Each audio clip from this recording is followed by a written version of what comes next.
Hola, bienvenidos. Mi nombre es José Manuel López García. Compatibilismo y presciencia. En este vídeo voy a realizar una serie de comentarios sobre unos pequeños fragmentos del libro de Stephen Etherington titulado Una breve introducción a la metafísica y a la epistemología. Y me voy a centrar simplemente en la presciencia y en la causalidad en relación con el compatibilismo que establece David Hume entre determinismo causal y libertad. Realmente la metafísica trata de numerosas cuestiones de la vida, de la realidad, del ser, de la existencia, y la epistemología trata de teoría del conocimiento, de las cuestiones relativas a cómo conocemos, cómo entendemos, cómo comprendemos, cómo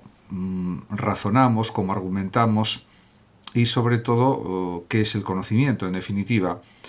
con la multiplicidad de aspectos que esto supone o presupone. Este libro de Stephen Etherington, que se titula genéricamente Filosofía,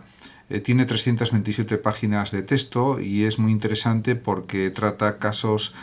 con ejemplos de la propia filosofía, de la tradición filosófica, y está pues muy bien desarrollado y estructurado por el profesor Stephen Etherington. Realmente en la cuestión de la presciencia cabe decir que ya fue desarrollada por diversos filósofos, fundamentalmente por Leibniz, y la presciencia se puede entender como que Dios sabe cómo vamos a comportarnos en nuestra vida desde una perspectiva racionalista cristiana, y que eso no impide nuestra libertad de actuación, nuestra libertad de conducta. Esto partiendo del planteamiento de Leibniz de que vivimos en el mejor de los mundos posibles. Eso, por supuesto, está establecido por la propia metafísica racionalista leibniziana. Y dice Etherington, o escribe en relación con esta cuestión de la presciencia, lo siguiente: también la posibilidad de la presciencia ha sido considerada a veces como incompatible con el hecho de que tengamos una voluntad libre. Pero si atendemos a las razones de Leibniz, pues es perfectamente compatible que tengamos una voluntad absolutamente libre, que no esté coaccionada por nada ni por nadie, y que eso, a su vez, suponiendo que Dios existe, partiendo de esa base, diríamos espiritualista, religiosa, pues Dios, pues sabiendo que tenemos pues muchas posibilidades de actuación, de comportamiento, sabe qué elegiremos al final en nuestro proceso deliberativo antes de realizar una acción. Y esto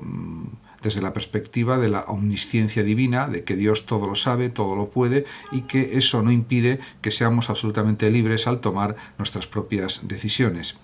En relación con el planteamiento compatibilista de David Hume, de este gran filósofo empirista escocés,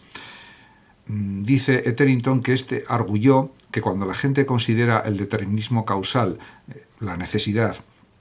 como incompatible con el libre albedrío, la libertad, está confundiendo al determinismo con la coacción. En efecto, puede haber en la realidad una serie de causas que nos, diríamos, orienten hacia un determinado tipo de acciones o de conductas, o que nos muevan a ese tipo de acciones, pero eso no indica que haya una coacción absoluta, diríamos, para que nos comportemos de una determinada manera. Lo que sucede es que las personas vivimos en una serie de condiciones históricas, sociales, en una serie de circunstancias vitales que pueden influir o influyen realmente en nuestros comportamientos, pero eso no supone que exista ningún tipo de coacción o de obligación que nos obliga a tomar determinadas decisiones. Pero el propio Hume, este gran filósofo británico del siglo XVIII, consideraba que las personas, y esto lo señala también Etherington, suelen pensar que su pasado les ha dejado abiertas distintas posibilidades de acción. Analizando esta frase de Etherington, cabe decir que esas posibilidades de actuación al final desembocaron en algunas acciones determinadas, que podrían haber sido diferentes o distintas, por supuesto, pero al final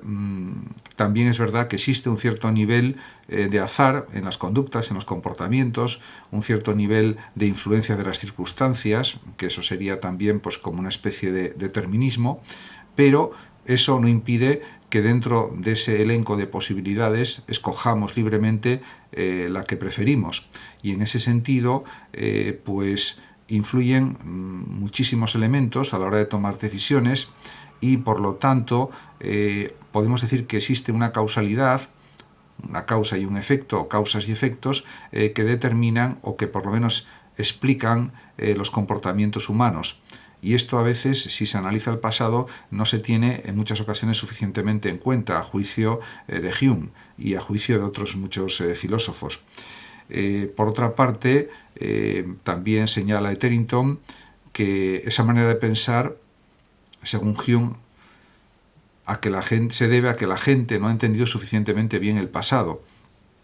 En efecto, porque para ver las decisiones pasadas habría que analizar miles o centenares de miles de detalles o de circunstancias o de situaciones o de pensamientos o de sentimientos o de emociones para entender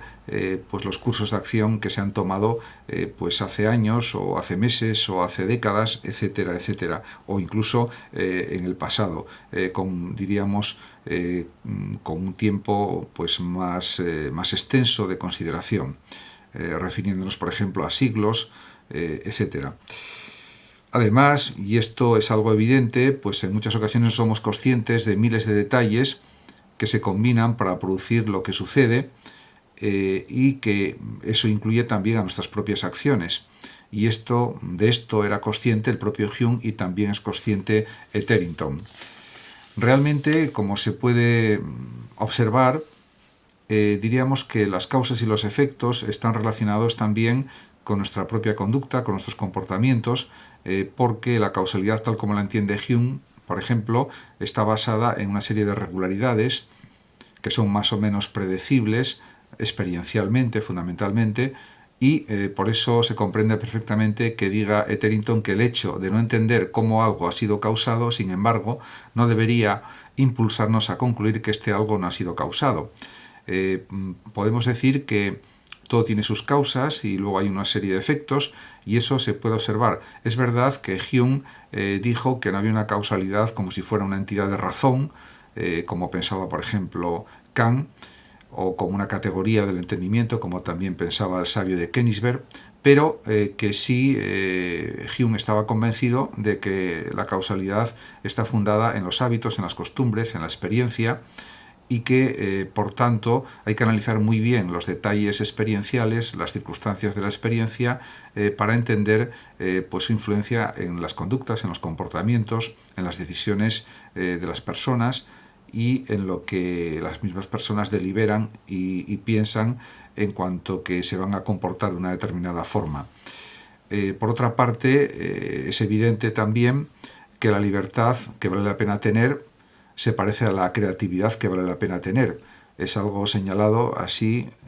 por Etherington y que realmente viene a indicar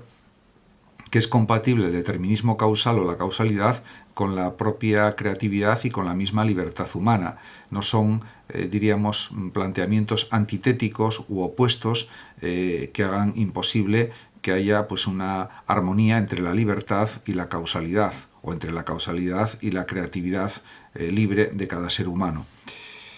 Además, también desde los planteamientos de Hume y también desde los de Etherington, realmente a veces se nota que se parte de la premisa de que el mundo, incluyendo en este a nuestro carácter, pensamientos y acciones, se haya estructurado por una causalidad rigurosa, no por una arbitrariedad indeterminada. Yo diría que hay una influencia de las dos cuestiones. Hay una causalidad bastante patente, bastante clara, y luego hay elementos de azar, elementos de arbitrariedad, pero que pueden ser controlados por el propio carácter, por la propia persona en el desarrollo de su conducta libre. Porque realmente diríamos que existe lo que se puede llamar responsabilidad moral, y esta responsabilidad está fundamentada en el determinismo causal, en la causalidad, porque existe un cierto orden causal en el mundo y la gente pues tiene que ser responsable moralmente de sus acciones. Esto también lo entendía así Hume, y por tanto diríamos que No podemos predecir los comportamientos de las personas de una manera absoluta, pero sí podemos establecer regularidades aproximadas en comportamientos, en actitudes, en conductas, de una forma ciertamente pues simplemente aproximada, como es natural, porque interviene el factor esencial de la libertad. Muchas gracias a todos por su atención, saludos a los oyentes de Radio Sofando de México y por último decir que el que lo desee puede compartir este vídeo, darle me gusta o simplemente suscribirse a mi canal. Hasta siempre.